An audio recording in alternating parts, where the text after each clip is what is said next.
যেটি শীঘ্রই ঘটে যাওয়া একটি ঘটনা। হ্যালো প্রিয় বন্ধুরা, আজকে আরও একটি নতুন টপিক নিয়ে তোমাদের সাথে চলে আসলাম, নতুন একটি ভিডিও নিয়ে। তো ভিডিওর শুরুতে সবাইকে জানাই আন্তরিক শুভেচ্ছা এবং অভিনন্দন।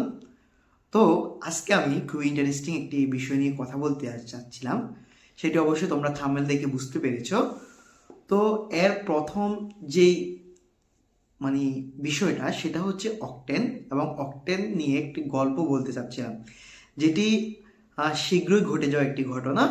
আমরা সবাই 31st নাইট উদযাপন করে থাকি, অর্থাৎ নতুন বছর উপলক্ষে উদযাপন করে থাকি। তো সে রাত্রির একটি ঘটনা চলো শেয়ার করা যাক।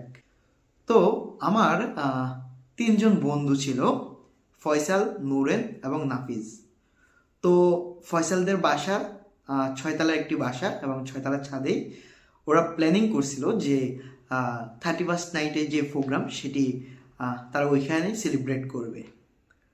তো প্রথমে তারা কয়লা, তারপর হচ্ছে মুরগি যেটা ব্রয়লার, আর হচ্ছে বিভিন্ন কোল্ড ড্রিঙ্কস যা বাজারে পাওয়া যায় স্বভাবতই, লাইক 7 আপ, আদার্স যে কোল্ড ড্রিঙ্কসগুলো আছে ওইগুলোই তারা একটা সংগ্রহ করছিল, এবং পাশাপাশি রুটিও ছিল।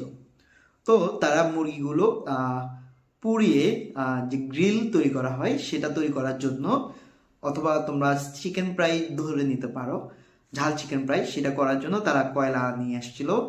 তারা প্রথমে কেরাসিন তেল ব্যবহার করতে চেয়েছিল, কিন্তু অত্যন্ত ঠান্ডা এবং কুয়াশার কারণে কয়লাতে আগুন ধরতেছিল না ভালোভাবে।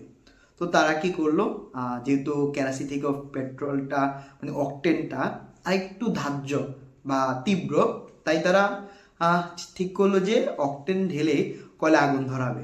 তো তারা আধা লিটার বা একটা বোতলে কিছু অকটেন নিয়ে আসলো এবং সেটা কয়লার উপর ঢেলে দিল।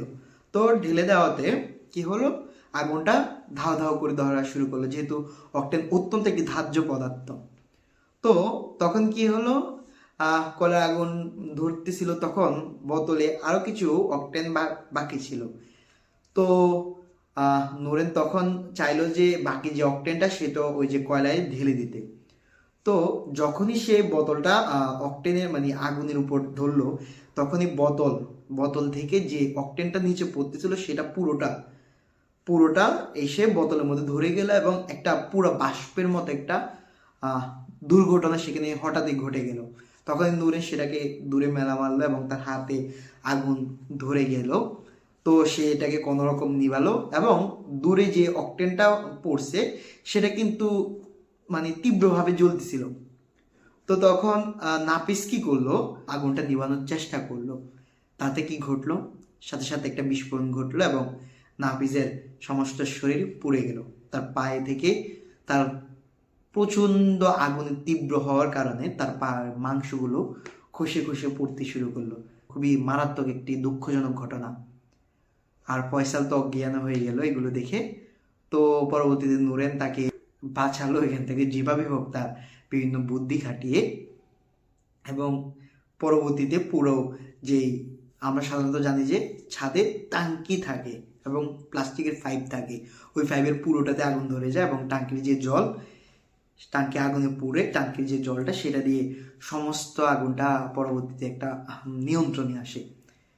কিন্তু নাপিস ততক্ষণে প্রায় অজ্ঞান, এবং তার অবস্থা খুবই শোচনীয়। নূরেন তাকে অনেক কষ্ট করে হসপিটালে নিয়ে অ্যাডমিট করালো, এবং এখন পর্যন্ত নাফিজ আগের থেকে কিছুটা সুস্থ আছে। সবাই আমরা নাফিজের জন্য দোয়া করব, সে যেন খুব দ্রুতই সুস্থ হয়ে যায়। তো চলো এখন আমরা অকটেন নিয়ে কথা বলি। সামান্য, যেহেতু আমার ভিডিওটা অনেক লং হয়ে গেছে, তাই বেশি কথা বাড়াতে চাচ্ছিলাম না। আমরা অকটেন নিয়ে সামান্য কিছু কথা বলবো। অকটেন হচ্ছে খুবই ধার্য একটি পদার্থ, তরল ভারী ধার্য পদার্থ, যেটি আগুনের সংস্পর্শে অথবা তাপের সংস্পর্শে আসলেও সেটি আগুন ধরবে, এবং এটি বাতাসের থেকে অনেক ভারী হওয়ার কারণে এটি বিস্ফোরণ ঘটতে পারে।